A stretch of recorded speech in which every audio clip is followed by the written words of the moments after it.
Hey everyone, it's Mandy Gibbons here, and I'm here with Corey. And we've just been having a quick chat beforehand about a little bit about what he's doing in his work. And so I just want to get Corey, if you can just run over that briefly again, and then we'll go a little bit into your backstory if we can. Yeah, cool. So for the last few years, I've been working as a coach and rites of passage facilitator. So that's kind of led me on a bit of a journey to create a bit of a shift in what I'm doing. Still doing the same stuff, but just having a bit more intention and focus around emotional regulation, particularly. So just leaning into having conversations with parents about how do they have a conversation with their angry teen. Yeah. What does that look like? How can they encourage them to shift that energy without actually saying you're a naughty boy kind of thing. And without the teenager going, yeah, exactly. And then talking to teenagers. So what I've found, I've been doing rites of passage for 3 years now, and what I've found is that kids at the moment are really angry and frustrated with the world, and that's for a number of different reasons. Some of it is about parents putting pressure on them to achieve a certain goal, to go to university, to have a certain lifestyle at some point in the future. Some of it is they're at private schools who need ATAR marks to get funding. So the schools create pressure around education to be like everything's education. But what I believe teenagers need is a balance of movement, a balance of good food, a balance of hanging out with their mates, and a balance of education. You know, we keep to 4 things. There's more than that, but if you keep it simple, so they move, healthy eating, have fun, and work hard, then that kind of creates for a really healthy teenager. That's it. And when they've got like supportive teenage friends as well, like a peer group, supportive peer group around them, that helps as well. And I'm just segueing a little bit here because I'm just really interested in what you're doing. So is there, do you help them with communication with each other so they can support each other? So a part of our process is to come back into a circle and decompress what the activities are. So yesterday we did an activity around, they had to draw a body. And then they kind of laugh and joke. They go, "Oh, is it like a dead man?" Because they have a massive piece of paper. So there's guys lying down and tracing themselves, and some kids are doing big muscle bound bodies. And then we bring them back into circle and we go, "Okay, so when you feel happy, where does that sit in your body?" And I go, "Oh, that sits in my heart." Like when you feel sad, where does that sit? You know, and then we have a conversation around that, you know, like, and it was funny, I said, "Oh, happiness sits in my eyes." And they go, "What do you mean by that?" I go, "Well, people know I'm happy because my eyes are lit up, you know, so I'm just going off how other people kind of see me." So we kind of have a conversation around adding vocabulary to their emotional language network. So they kind of have a very simple graft of what their emotions are, you know, like I'm happy or sad, or I'm depressed, anxious, angry. Like they're kind of the 4 that kids would typically come up, but there's so many layers up and down the chain. So we play charades after that. So we come to circle and then we go, "All right, we're going to play charades." We give the kids a card, and we have grief in there. We have anger, we have rage, we have irritability, we have worry, we have stress. So like there's all these different words that we put in, and the kids have to demonstrate what that looks like to them. And then we come back to circle and we talk about, okay, how did it feel to be that kid that demonstrated lonely? You're sitting, like 4 of your mates are sitting here in a group when you're isolated.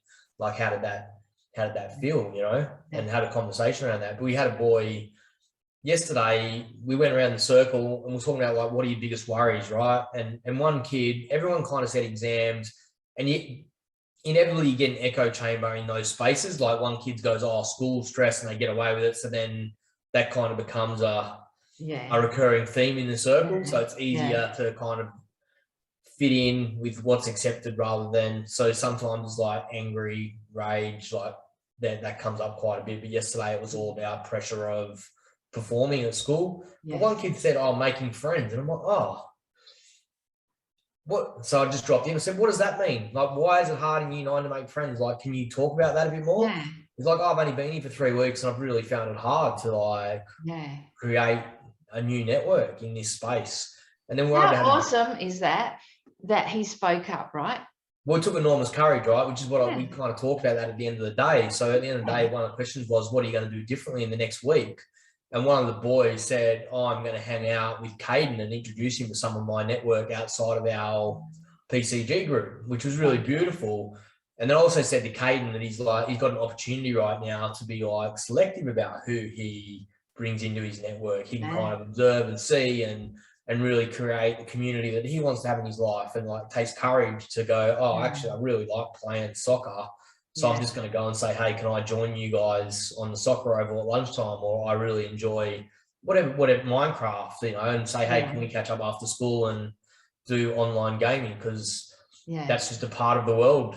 Yes. 2021, right? Yeah, that's it. And what's so wonderful about that as well is that, like, in a roundabout way, you're like teaching them and guiding them and coaching them and showing them how they can set their own boundaries, right? Yeah.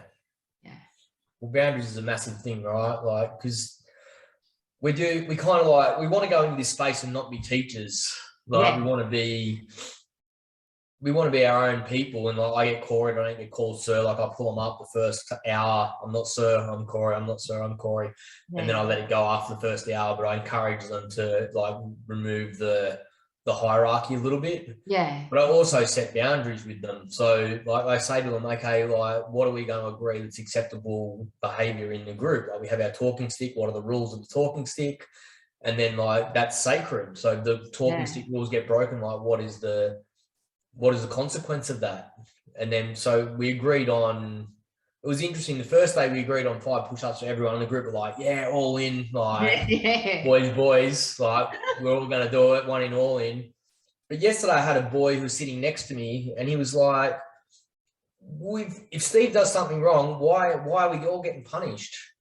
And I said, well, actually, I'll be really honest. I said, it's a really effective tool to curb behavior, because the kid that caused everyone to do 5 push-ups, it's unlikely that he's going to misbehave again. So yes, everyone gets it, but it actually like makes it a harder punishment for the boy that actually caused it to happen. He's like, all right. So then I said, okay, so you've all got this new information. So let's have a vote. Do we want to be one in, all in on the push-ups, or do we just want the boy who does the thing wrong to do the push-ups? And they're like, no, one in, all in. Right? So like, just being really transparent with them about like, not just going, well, it's that way because I said it's that way, but really being transparent about like, these are the boundaries. If you break the boundaries, there's a consequence to that. These are the consequences. And there's 2 things that come up for that, right, for them, because they kind of probably don't want anyone to feel humiliated, right? And another thing is that they want to be all in on it because they see the benefits of holding each other accountable and responsible. It's just a beautiful, I'm kind of writing a bit of a post about all that at the moment. But that's really awesome. Beautiful day yesterday, actually. Yeah, that is so cool. And so what led you into this journey, right? Because that's that's such an epic thing to do. You were talking about generational change and transformation. So, to step into that, you've really got to be coming from here, right? To do that. You need to be heart-centered. I guess for me, I used to be in construction. I was in a workforce, had a pretty severe, I didn't have an accident, but one of my co-workers had an accident and I felt like I was to blame for that. So I'll give you a rundown on it, and then that kind of led me on a healing journey. But basically, I'd had this yearning to get out of what I was doing, right? Like, I really had this yearning that I was in the wrong space and I needed to get back to either personal training or coaching or mentoring, whatever it was. I just felt like I didn't belong where I was, and I had felt like for a few years, but the money is super enticing. So just kept plodding along. And then it's funny, this guy, Brendan, that I'm going to tell a story about, he followed me throughout my career. So we kind of were on the tools together at one company, and then I got promoted at that company and ended up having to fire him because he was an alcoholic. So he was coming to work drunk. I'm like giving him warning. And the day I fired him, he brought his Harley Davidson to the workshop and did a massive burnout in the workshop when he left, right? I shouldn't laugh, but really unhealthy behavior, right? But then I used to jump around a lot. So I was always chasing the money. So if someone offered me more money, I would just jump and go work somewhere else. So I kind of went to another company, and Brendan came and applied for a job, and they're like, "Oh, you know this guy?" I'm like, "Yeah, he's an alcoholic. Don't give him a job." Right? Like, just really rigid in my thinking about that. Yeah. And then I shifted to another company, and Brendan rocks up for an interview. And I'm like, I said, "You know what, guys? I know Brendan really well, but I don't want to be involved in the process. So I'm just going to step out and let you guys kind of deal with it." So there's already started to be a shift in my thinking, right? Yeah. So then Brendan ended up getting, they come to me and go, "Why did you step out?" I go, "I'm not." I said, "How did you interview?" They go, "Oh, he's actually perfect for what we need." I said, "Well, then put him on a trial and see how he goes." And then Brendan and I kind of became mates. Like, because I knew him, I'd go down to the factory and we'd drop in and have conversations. On this particular day, I was all about delivery, right? I'm all about getting it done. So that would mean sometimes barking at guys and going, "Hey, like, we need to move this, shift that, do this, work 10 hours today," whatever it was. But my operations manager wasn't at work. So I'd gone into the factory and said, "Hey guys, you need to move XYZ steel." Yeah. Went back, rung the customer and said, "Oh, you're going to get your steel tomorrow," like the people pleaser in me. Yeah. "You're going to get your steel tomorrow, no worries." Go back in the factory and it's just dead quiet. It's really industrial environment, big compressors, sandblasters, steel cranes. Like, it has a particular noise that feels normal, right? It's like you could hear a cricket in the room. It was that quiet. And one of the bosses, the owner of the company, is like, "Don't go down there." And I'm like, I'm actually going to go down because I've had military experience. I've had EMT training. Like, I've had kind of that experience of rescue type stuff in the military. Even though it was 20 years ago, it's still inherently, of course, it's something, so somehow I went down there, and then I was kind of, I talk about having the Holy Spirit sitting on my shoulder in that moment, because I was like so calm and able to go, "Okay, you do this, you do that." Like, I knew what I needed to do to get Brendan. So what had happened was Brendan basically was moving the steel that I told him to move, and he got crushed underneath it. So, and it actually had punctured his stomach cavity. And one of the bosses said to someone, "I'll go sit with Brendan and hold him while we get him off." And then someone just said, "No, Corey's going to do that." So I very specifically said, "No, Corey will go do that." So I was up, and I was basically with Brendan, like, when he took his last breath, like when I passed him off to the paramedics, like, it was like I felt Brendan's soul in the room. It was like a life-changing moment for me. Like, and I just, the only way to explain it is that I can speak about it with clarity now without, I mean, I'm not being emotional, but the emotion's sitting right here. I can feel it. Yeah. It's right on the edge at the moment, but I can talk about it now, but it took me a long time. And when I passed Brendan off, like, as much as they came in the next day and said, "Oh, we put him on life support and we're operating," like, in my heart, I knew that Brendan had gone. I knew his soul had passed. Had passed over. And in that process of feeling his soul pass over, my brain exploded. Like, emotionally, I was just imploded, and I just couldn't function as a man. And like, I lost all that time. I had people, like, I put it back together now through other people. People like, "Oh, you were in the shower, man." Like, I was just in the shower fully dressed. Someone came in, undressed me, redressed me. Like, that's how incoherent I was. And someone brought me home who I didn't know who that was. And all these things kind of happened. And I just had to go on a healing journey. So it started by...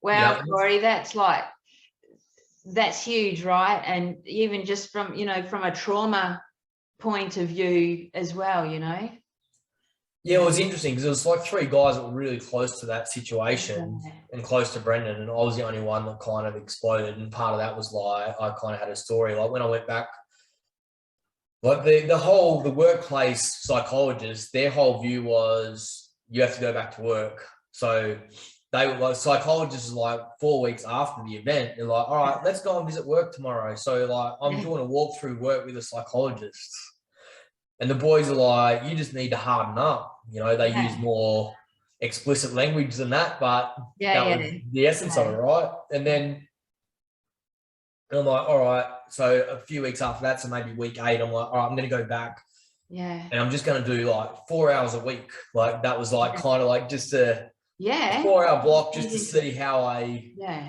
I go with the stress and all the things that come with being a manager. Yeah. And my boss called me in the office. He goes, I need you back full time, Corey. Yeah. And I'm like, I just walked out. I'm just like, I can't. Yeah. And then I just made a decision, I can't do this anymore. Like I made a decision, I can't do this anymore. So then I said, I'm not seeing your psychologist anymore. I'm going to find someone who actually wants to help me heal rather than get me back. Yeah. Well, that's the thing, right? If it's, and you know, like I don't know the company or anything like that, but you do find in a lot of those processes, if they're hiring someone specifically from that company, they've obviously got that company's back a little bit more, and it's turnover and production and all of that is a big deal, right? And it happens a lot. It happens a lot when people are in situations and it's just like more of a, let's get this person back on track rather than heal them. And, you know, because it affects everything. It's it affects your quality of life, your immune system, everything about how you operate. All of a sudden with trauma, you all of a sudden come from a whole different energy in life, right? You're not operating from that same space anymore. And I think that tends to get ignored in that process. Yeah, and essentially the workplace, I mean, they don't exist anymore. They've been bought out and they don't exist as a company, but I still wouldn't mention them. But they like part of my healing was like my doctor's like, yeah, Corey's going to help. We have our own business that my wife runs, but I would like pick and pack orders. So I was like picking and packing orders, and I was dropping my kids at school, and I had private investigators following me around. Like one morning I drove down to the shop to get some bread for the kids before school, and there was this car in my street, and then he's like in the pub across the road, and I'm just like I'm in the shop getting bread at the IGA, and the pub across the road, and the same car was in my street is parked in the IGA. So I'm just like, oh, that guy's following me. So, and I kind of knew that was happening because I'd seen different scenarios. I had someone take photos of me, like dropping my kids off at school, and like really, and I ended up just going, you know what, I can't deal with this anymore. I walked away with like 4 months pay, for what has been really should have been significantly more, but I kind of made the decision that I'm not ever going to heal if I keep fighting with these guys. I'm not going to heal, so I just needed to like walk away regardless of what the financial outcome.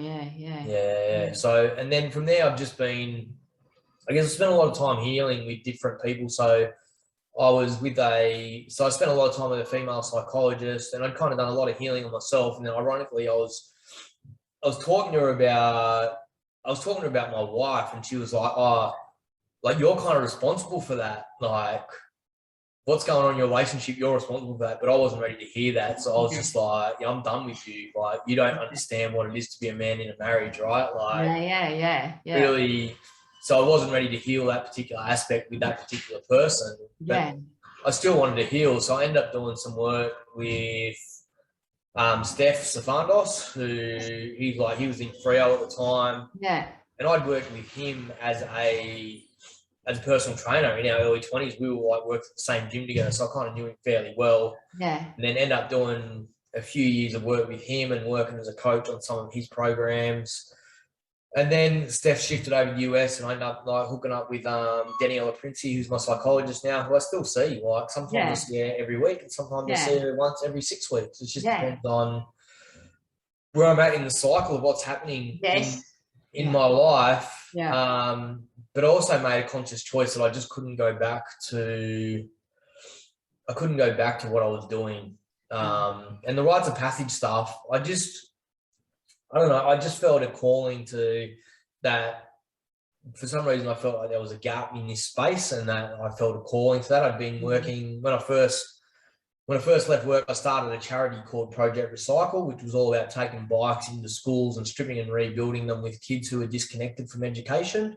Awesome. So I kind of had this mentoring program where I'd bring corporates in who would support the program financially and also send their workers in to connect with a teen or a teenager and have a conversation with them. So I had that for a few years, and then I kind of stepped away from that just because the money, like chasing the money, became hard work. Like I just didn't have the capacity to to chase some money. And I partnered with another charity, but things just didn't work out. Like they kind of said they were going to do a bunch of things, but didn't actually, or weren't capable of actually doing that. So, which is okay, like, but for me, it was too much to be. And then I was leaning more and more into that work. Like, what is it like to mentor? What are other options? And then I did Rite of Passage Institute training with Arn. He came over to Perth, so we did that with 20 people. And then I just got a phone call from a group that runs Rites of Passage. They're like, oh, hey, we've got a gap this week. Like, we need like a facilitator to come and run a program. And I've been with AdventureWorks for 3 years now, you know, like just still running programs with them, running my own.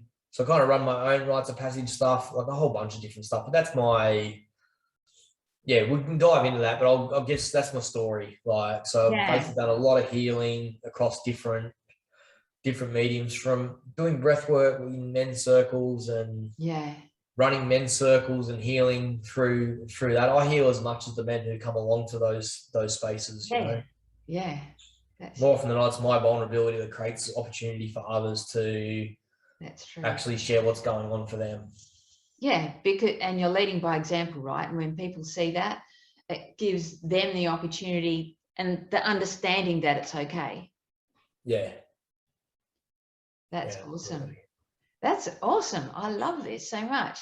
And so with what you're doing now then, like, talk us through that process, and also like, how do you find, like, because I think, you know, talking a little bit before about how it also helps like teachers and parents to have their own little healing journey along the way, right? And so, talk us through what you're doing now.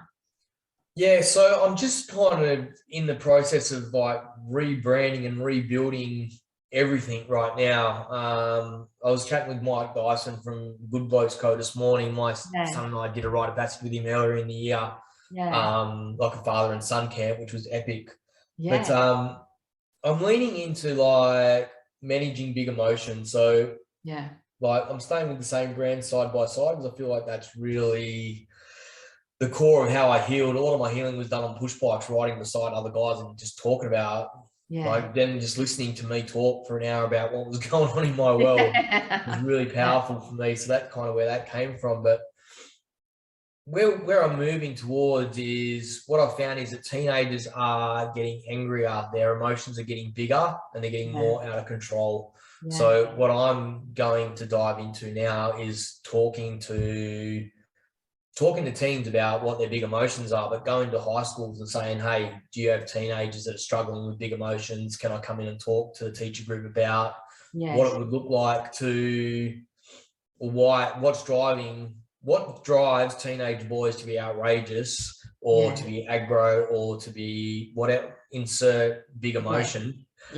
What drives that, and how can we do things differently? What are the cues that indicate something's going wrong for someone? Can we notice those things? Can we, you know, so it's really about teaching parents and teachers about how to have those conversations. And then from there, hopefully, like, they'll go, hey, actually, I'm going to offer a 5 or 6 week program on managing teenage emotions for parents. And then inevitably parents will have an opportunity to look at, like, is that a mirror of myself? What is going on there? Like, why is that happening for my son? How am I influencing that? Or what is going on for my daughter? How am I influencing that? So it's really easy to say, look what you made me do, right? Like, it's really easy for parents to say, look what you made me do. You know, when a parent loses their shit, they say, look what you made me do. It's very easy to project instead of own, oh, I just lost control of my emotions and now I'm in my bedroom sobbing like a 5-year-old. And that is perfectly okay, right? Like, because we all have, I love the poem 11. It's have you ever heard of the poem 11? It sounds familiar to me. So the poem of 11 is a beautiful poem about emotion. So it's a girl who turns 11, and it can be a boy. So we kind of use non-gender specific names in the story, but it's written about a little girl, and she's like, she turns 11, but she doesn't feel like 11. She's like, I still feel like 10. And then she goes to school and she has this like journey throughout. So she shares her day, this journey throughout the day. And she's like, there's a red sweater and it's got long sleeves and it hangs off your arm. And the teacher's stupid Sally said it's my jumper. So now the teacher's put it on my desk and I just want to be 5 and I just want to cry. Yeah. And she's talking about all these different times. So like when we're 44, we can still be 5 years old. Yeah. We can still throw a tantrum like a 5-year-old, right? Yes. All of us have that because we've all been 5 years old. So we all have that emotion in us. Yeah. What goes on in society is, I just threw a tantrum. So now I'm going to carry shame and guilt with that. Yes. When we carry shame and guilt, we then cycle back to being a 5-year-old and away we go again, right? And the cycle inevitably spirals down until we get to, I'm now angry. And then anger turns into, well, now I can't control the anger, so let's call that rage because that's just uncontrolled anger, right? Yeah. And then from there, men have deep shame. So I can talk about men. We have deep shame about our anger. So then we're like, I'm not a good father. Yeah. And then from there it goes to, if I'm not a good father, my family don't need me. Yes. And then from there we go to attempted suicide, right? Yes. Yeah. Like it's a very there's not many steps to get to suicide for men. No, not many men for women either. The reason that men suicide rates are higher than women is because we're better at it. Yeah, that's the only reason. Women actually attempt suicide way more than men do, but they're just not efficient at that type of stuff. Yeah. Men have they're very violent when they commit suicide. Yes. Like yesterday, a guy,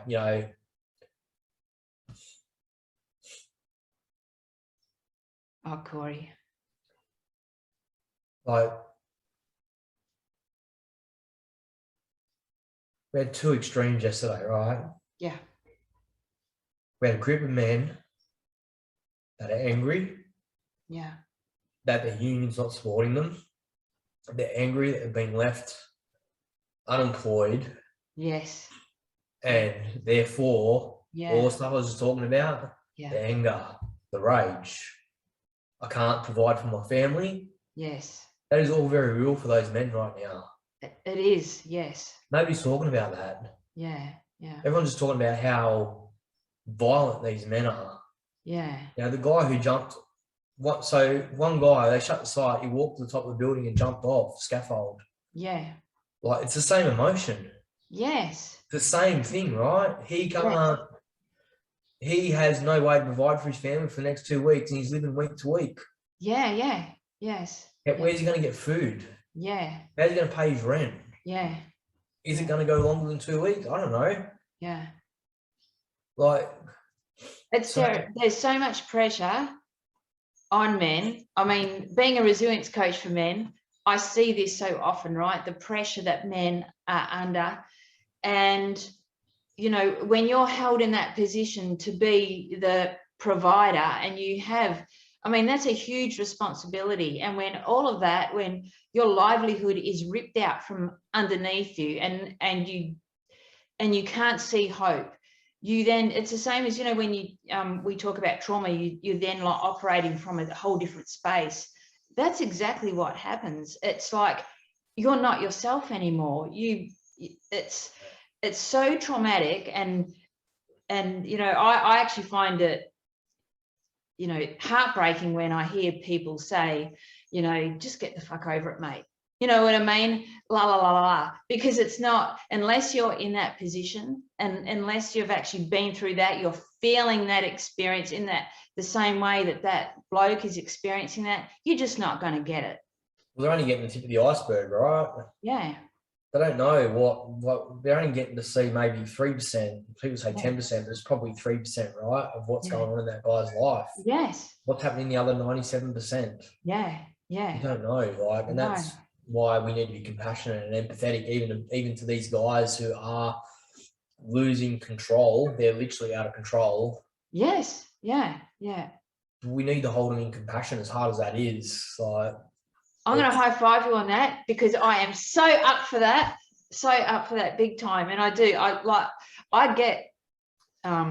cop a bit of flack you know, for the way that I do hold so much compassion for men in those situations. And well, one, I've had a lot of firsthand experience with that in my own personal life and through work as well. So like, I deeply, deeply feel for them. And, you know, when you turn your back on someone like that, when they're in desperate need for help, you know, and not only that, when someone's like that, they're shutting down, right?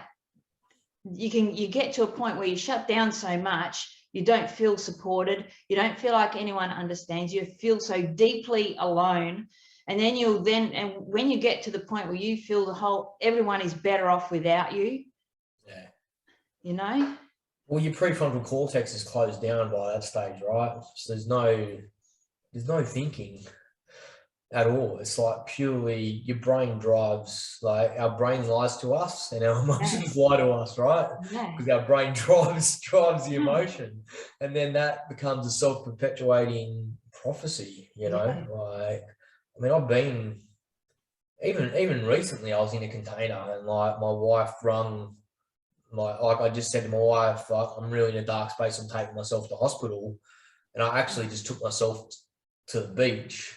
And she came to the beach and seen my car but couldn't find me. Oh my gosh, she would have just gone, oh. Yeah, so she rang my friend, and then I had like half a dozen men out looking for me, you know.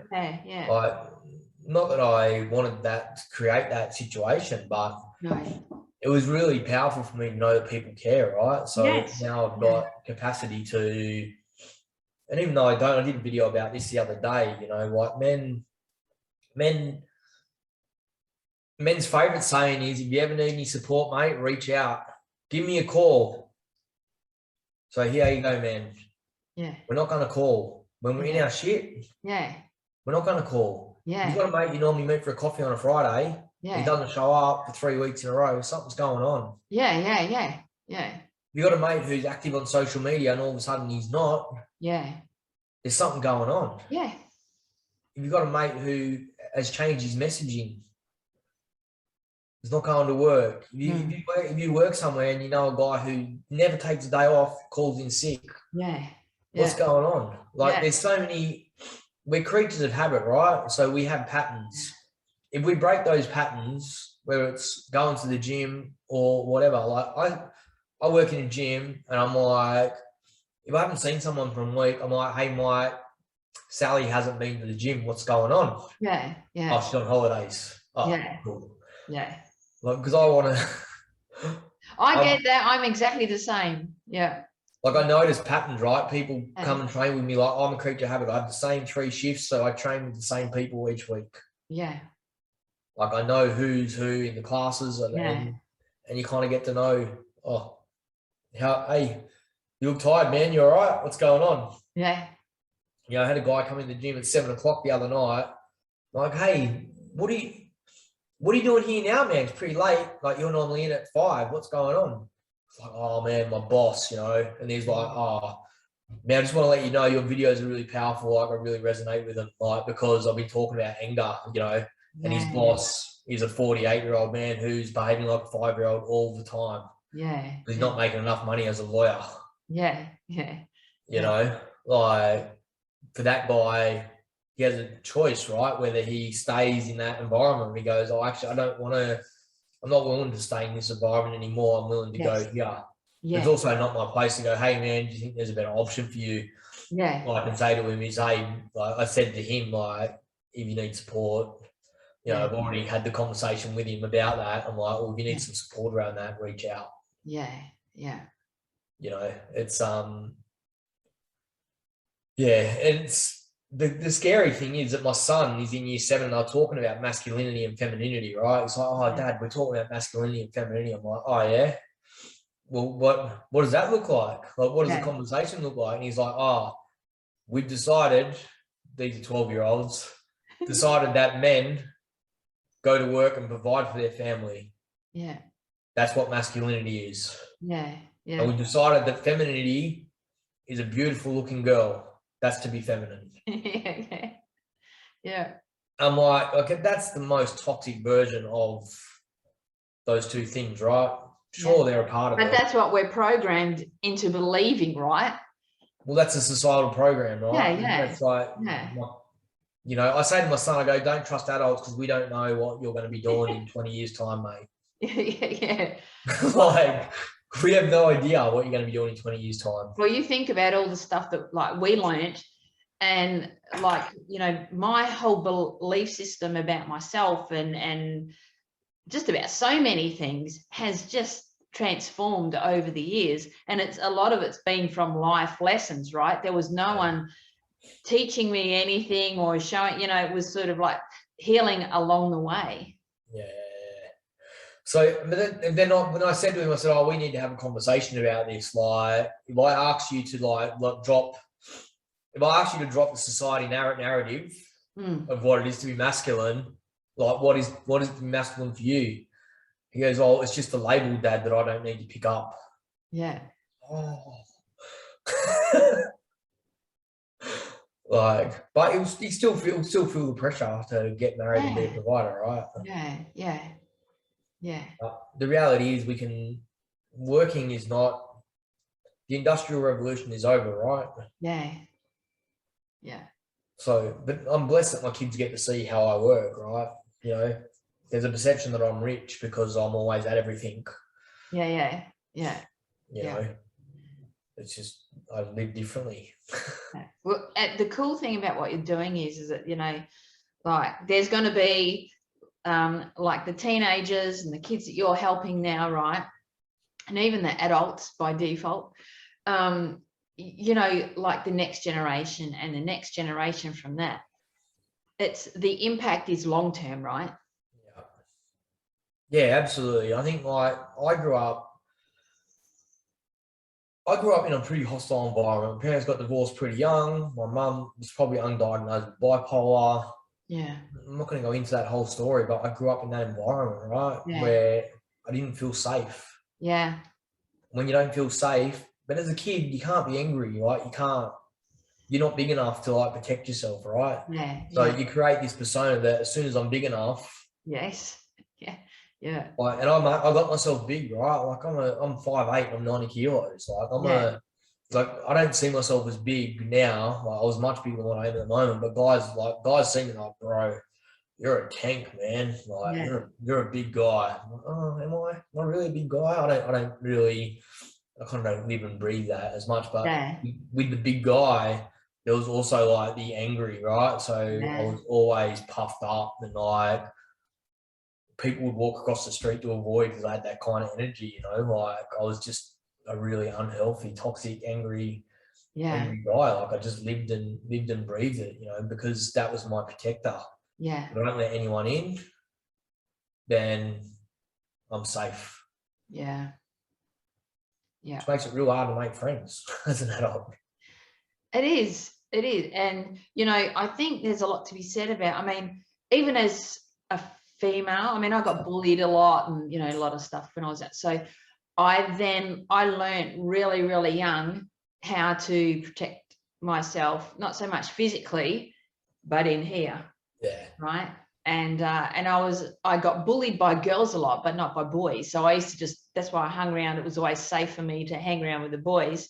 And because of that, I've always just had really long term, always hung out with guys. They've always been my best friends, right? And so I have really good female friends now, but for a long time I never felt safe around women, you know, because I always had that thing where I had to protect myself, couldn't let them in too much, because if I did, you know, the whole mean girl shit would go on and I just wasn't into that type of thing. So it's, all of us have that in us, right? Yeah.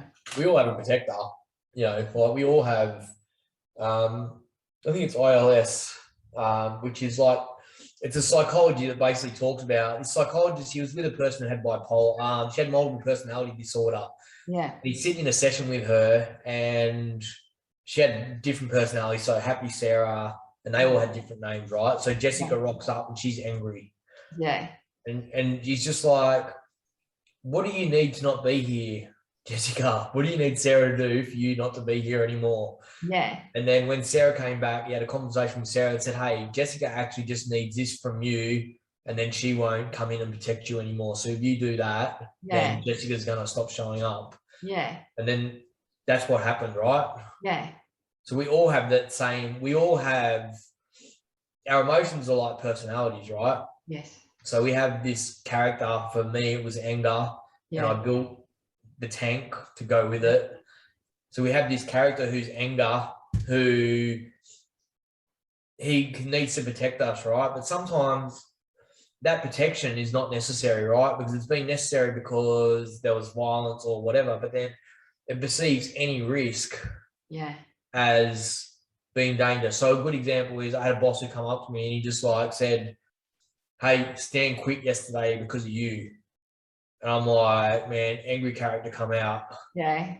Like, how is that my fault that I asked him to do his job properly? Like, I'm not taking, and really they should have fired me, but because I took the company from X to Y in profit, they didn't fire me, right? But if I was in that situation and an employee came in, I'd be like, you're out the door, bro. Like, reflecting on it, like I'm writing a book at the moment about my story, not necessarily to publish, but just for my kids to have some perspective on who I've been in my life. And maybe I will one day, but for now, it's just it's a legacy thing for my boys.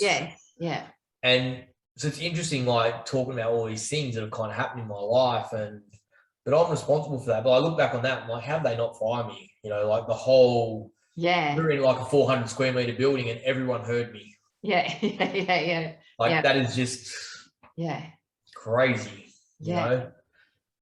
But and they wouldn't have felt safe to say you're fired, because what would be like, what's the next escalation of this for Corey?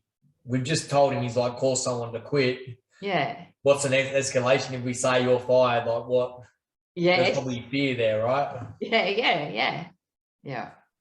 So it's just it's super interesting. I'm not sure how we got there, but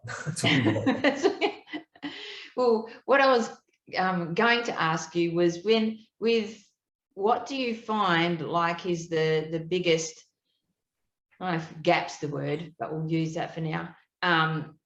You know, that teenagers have when it comes to being able to understand their emotions and feel them and identify them and also have a beautiful understanding of them and not be so harsh on themselves, right? Have a bit of self-compassion for themselves.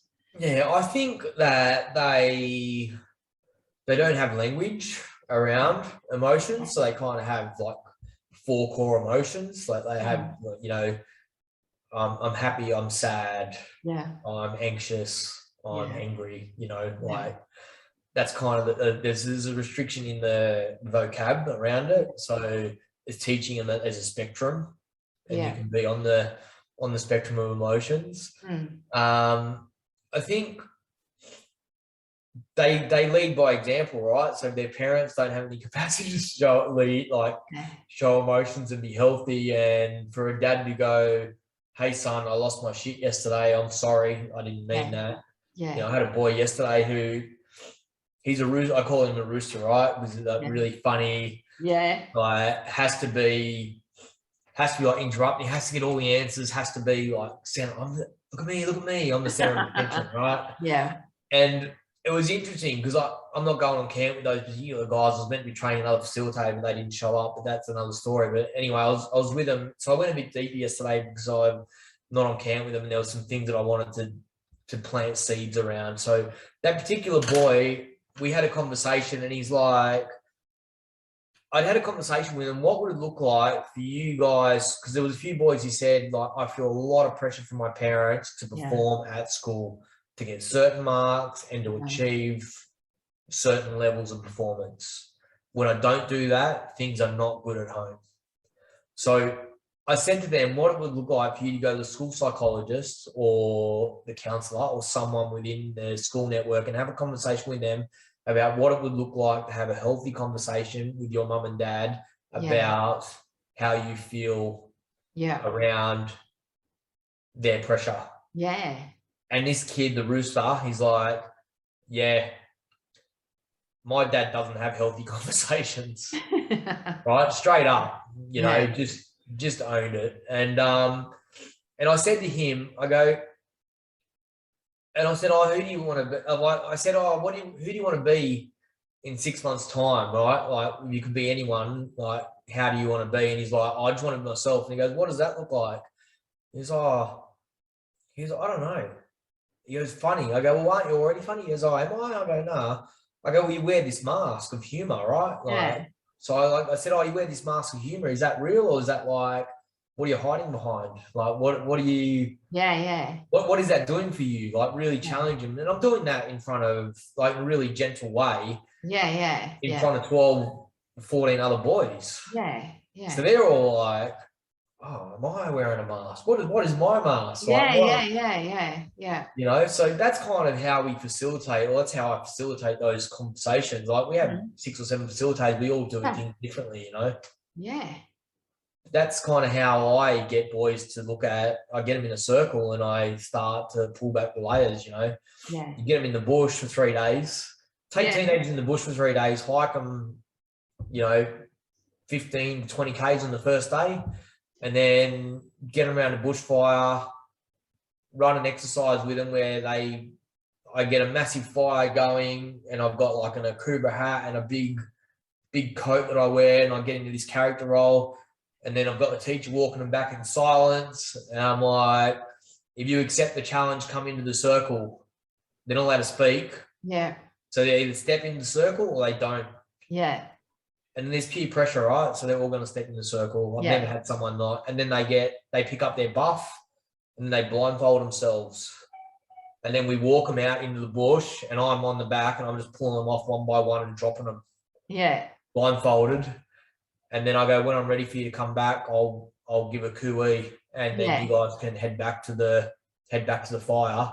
They might be, depending on the group and how active they are, it might be 10 minutes, it might be 40 minutes. You know, like, you kind of have to read the space. Some guys are not going to do 40 minutes. Some guys are.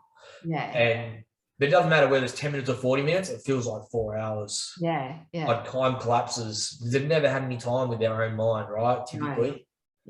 So they get an opportunity to be with their own mind. Then we come back and we sit in a circle. Hey, what come up for you? And some guys are like, I'm cold, my bum hurt. And other guys are like, oh, you know, my dad didn't love me. Like, he left when I was 3 months old.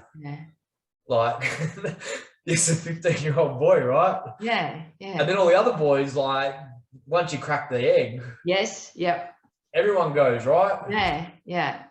It gets deeper, and, you know, so, I mean, so the biggest takeaway I've had from a camp is that last year I had the same group, and I had 2 breakthroughs in that group. One kid, he had his sister doing his snaps while he was away, so he didn't lose because he didn't have his phone. He didn't want to lose his snap streaks. He had like 180 streaks going that were all over 900 days or something. And like, and then on the last day, I'm like, bro, you're attached to your phone, man, and your snaps and your streaks. And he's like, nah, man, I'm not. I'm like, okay, well, let him go. Like, tomorrow, don't do any streaks. And then I met him a year later, and I'm like, hey, how are your streaks going, man? He goes, I only have 3, man. He goes, they're with people that are in my immediate network that I actually communicate with on a day-to-day basis. Like, it was so beautiful. And then another boy came up, and he's like, I'm like, what was your top takeaway from camp last year, Jonah? And he's like, I'm responsible for my own happiness. It's like, oh, man, I was fist bumping in the air, like high-fiving everyone. You know, and he said that in front of all his mates, you know, so then they're like, they're not hearing it from me. They're hearing it from him. So when he says to them, like, hey, man, like, because he doesn't just say that to himself, right? He says it to everyone else. It becomes a really powerful.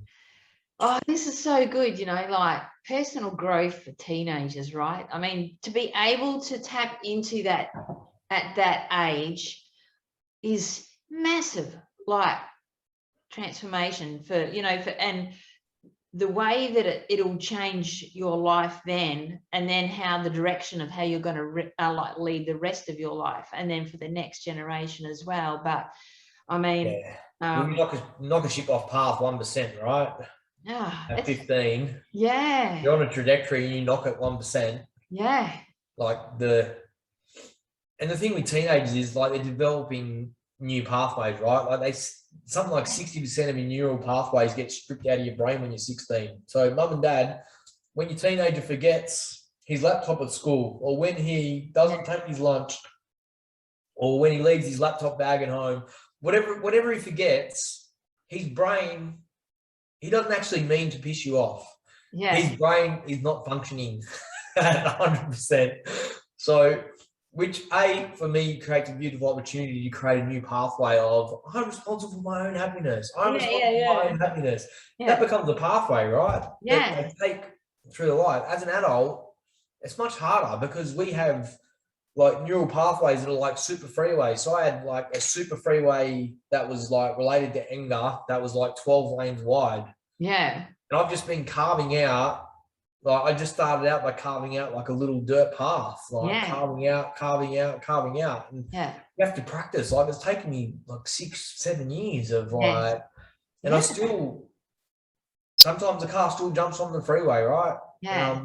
On the super highway that exists. It's always going to exist. Like, how can I, the question I used to ponder, which I've given up on really, is like, why do men have to hit rock bottom to create change in their life? Yeah. Yeah. But it's just a reality, unfortunately. Yeah. Well, not all men do. I think it's like, sometimes it's like, and I've said this to my clients, sometimes you'll get a few taps on the shoulder, and then all of a sudden, and you're not listening, so you get a bit of 4B2 around the head. It's as simple as that, like some people listen early, some people don't. So, and the thing is that like, and it's not because you're a dickhead or stupid or not insightful enough. You know what you know at the time. That's it. Yeah. Yeah, 100%. But it used to keep me awake at night. Like, how can I help men create change without them crashing and burning their life first? Yeah. That's it. I see that a lot. I'm lucky. The majority of guys that come to me, the reason that they come to me is because they've seen their mates just spiral downhill really quickly, and it's happened. Yeah, it's happened fast. Yeah. They've just made a few decisions that have screwed things up, and then blam. And so they've seen that and they've gone, we don't want to go down that path, or they feel like maybe they're starting to go down that path. So they're like, let's get it sorted now, Yeah, it's funny. Like I do all this work and I've had so many mates in the last, like in my immediate network, that kind of seen me implode, like, and rebuild, and they become my friends because they're all bike riders, like try to commit suicide, quit jobs, implode businesses. Yeah. And they've got like all this network around them, and they're still, but they're coming out the other side, which is really beautiful. Like I said to my mate the other day, he had a really bad time. I'm like, man, like, don't leave that in the shadows. Like, that's your story. Yeah. Like, just share that. Like, you can't keep it in the shadows. Like, that story is really powerful. Yeah. And that's going to change lives. Like, your story is the thing that's going to change lives, not like what you're doing now. It's about how you got here.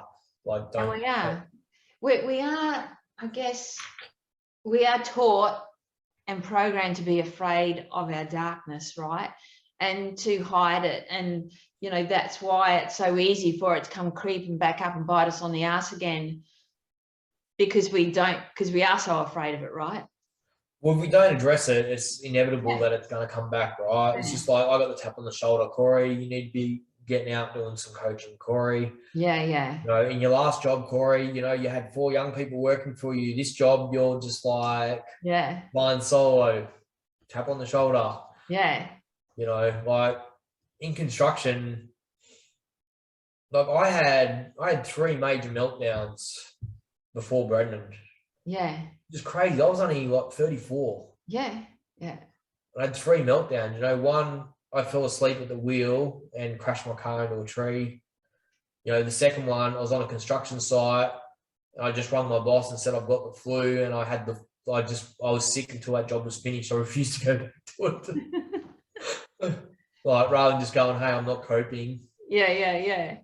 It's just crazy, like that I had to get to that space. Yeah, I've seen men rocking back and forth, sobbing, to being severe paranoia, to absolutely having massive breakdowns, and it's because they haven't had the support, you know, via their friends or their work or wherever. And when they looked for support, it just wasn't there. It wasn't available to them. You know, they couldn't get appointments for like 3 months and stuff like that. And it's just messy as fuck, you know? Yeah, I mean, and the system's broken, right? Like, I had a mate, he went to hospital, Fiona Stanley, he's like, I want to check myself in. I've been thinking about suicide. This is how I'm going to do it. And they're like, oh, yeah, you seem pretty calm. We're going to send you home. Yes. Yeah. Oh, that makes me cross. 24 hours later, we're lucky he's still with us, right? The airbag saved him. Yeah. Which is just crazy, right? And then he gets admitted for 10 days, you know, because he's actually serious. Yeah. You know, he had the cognizance to go get help. Yeah. But didn't actually get it. Yeah, I had someone close to me. They went to the hospital, admitted themselves. They changed their meds, which made things worse for them, and then put them back on their other meds, which weren't helping anyway. And then on the last day, like, this guy needed help desperately, and then they checked him out, said there's nothing we can do, and the doctor came in and just said to him, okay, you can go home today and get your shit together and just go enjoy your life, mate. Just be glad you're alive. And I was devastated for him, absolutely devastated for him. And he actually said, because he told me this straight after he'd come out, and he said the nurse there just put her hand on his shoulder and just shook her head, because she was just devastated that the doctor said that to him, you know. Yeah, but he's just a man who's living in the paradigm of unhealthy masculine, right? Like, that's all doctors are. Like, they're not trained. No. And I'm not saying that all doctors and, you know, of course, like, there's percentages in every industry, right? But it's just like, you know, that's why it's so good to have other resources, and it's so good that you're doing things like this. And there's so much work in this now, helping men, right? Like, I've been really excited, even, you know, with this podcast. Like, I've just been like reaching out because I want to bring way more awareness, right, to what men are going through, and being able to support men. But not only that, it doesn't just help men, it helps their families, it helps their wives, their partners, you know. It's a very holistic approach, and being able to have men feel like they can have a bit of self-compassion for themselves and understanding for themselves, and be able to know that it's okay to be feeling the way that they're feeling, and that they can ask for help, and that there's a lot of options out there for them. And, you know, that's why I'm doing what I'm doing, because then people, they might watch this and go, wow, there's someone else I can speak to, you know. If I help one person and they help 10 people, and those 10 people help 10 people, and then those 100 people help 10 people. Yeah. That's 3 degrees of separation. Yeah. Every person you help, you've helped 1,000 people. I know, the ripple effect is just amazing, right? It is exponential, you know. And the thing is, like, if one guy in Melbourne listens and sees how I felt about what's going on for them, and they reach out and go, hey, I need some support. Yes. Like, that's beautiful, right? Whether it's me or you or someone else, but they go, oh, I never thought about it like that. I never thought that that's what's driving what's going on for me. They're just angry, so they can't actually see any of that. Yes. That's it. It's Oh, this is so good. We tried to catch up before, and then we was weren't meant to able be to. today.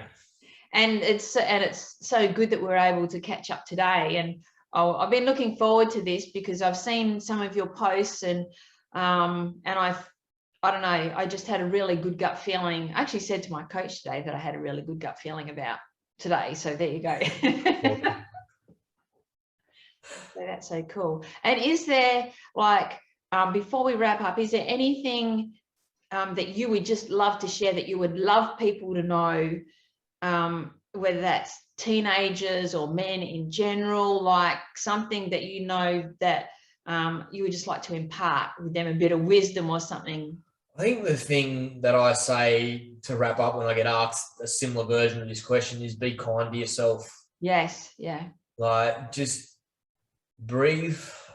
Yeah. With your hand on your heart and your hand on your belly, and just breathe in all the goodness that you can breathe in, and then breathe out whatever is not serving you. Yeah. And just be kind to yourself. Yeah. You know, like, I can't believe you just said that. I've just released, it's like a book, and I actually recorded a self-compassion audio in it with that in it. It's like a whole audio on that. And a few people said, why would you want to do that? Guys aren't going to do that, you know? And I said, hey, like that right there is like your perception, right? This is why things are so confusing for men at the moment, right? So they don't know. Teenage boys don't know how to behave, right?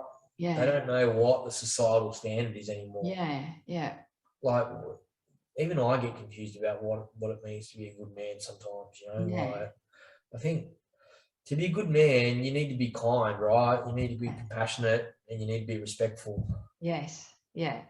Like, if you can do those three things, like kind to yourself, compassionate to society, and respectful to everything, like nature, your own body. Yes. You know, like, you want to start respecting yourself, start eating a better nutrition. If you've never exercised and you're 40 years old, get out and go for a walk. Yeah. Like, that's going to make you mentally feel better. I mean, I could open up a whole can of worms, but like, being kind to yourself, what does that mean, right? Like, it's so broad, but it's like, be kind to yourself, like, put good food in your body, you know. Like, I'm really in a health mode at the moment. Like, I've really been stuck in, I didn't talk about this today, but I've been stuck in unhealthy eating. I've been emotionally eating and just going, I'm feel shit, so I'm going to eat sugar, right? And then, you know, I put on 12 kilos over like 15 months. You know, at some point, I can't keep trajectorying in the way that I'm trajecting, right? Because I'll be your typical 50-year-old who's 20 kilos overweight, and I'm not. It's not who I am as a person. I mean, I've done some videos about this, but I think being kind to yourself is like, put down the Tim Tams and pick up an apple. That's being kind to yourself, you know. Like, and when you do self-compassion isn't about woe is me or playing victim or blah blah blah blah. It's just being understanding of yourself. If you picked up the Tim Tams, like, why? Be curious about that. What was I doing 10 minutes before I ate a packet of Tim Tams that had 3,000 calories? What was I thinking? What was I feeling? Exactly, right? Like, what was tracking? And there's so many vices, whatever the vice is, but like, that's why a journal's so powerful, right? It is. Oh, I'm so stoked we caught up today. This is awesome. Thank you so much for your time. I appreciate it. Oh, thank you so much. And do you mind if I ask where people can reach out to you? Is there something specific that...